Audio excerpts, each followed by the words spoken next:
আসসালামু আলাইকুম। আজ হোসেনপুর টাটারখান্দা বাজারে চলে আসলাম। বাজারে খুব সুন্দর ক্রয় বিক্রয় চলছে। সবাই যার যার পছন্দের জিনিস কিনছে, বিক্রেতারাও বেশ ব্যস্ত। বাজারের এক পাশে চোখে পড়ল একটা ছোট্ট ছেলে।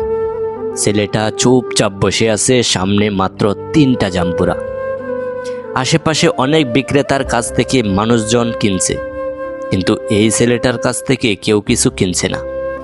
ছেলেটার মুখের দিকে তাকিয়ে মনে হলো হয়তো অনেকক্ষণ ধরেই বসে আছে। 3টা জাম্বুরা বিক্রি করতে পারলে হয়তো তার খুব উপকার হতো।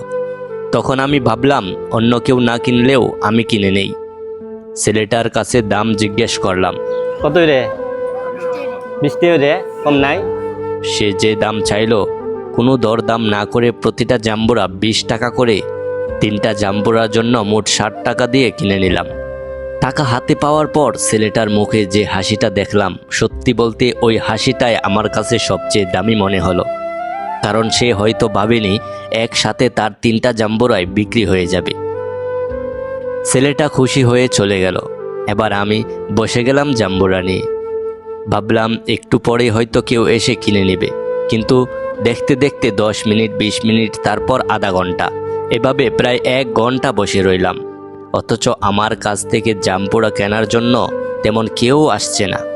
তখন বুঝতে পারলাম ওই ছেলেটা এতক্ষণ ধরে এখানে বসে থেকে কি কষ্টটাই না করছে।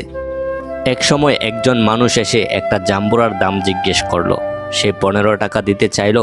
আমি তাকে ফ্রিতেই দিতে পারতাম, কিন্তু না, 15 টাকা না নিয়ে মাত্র 10 টাকা দিয়েই সবগুলো তাকে দিয়ে দিলাম।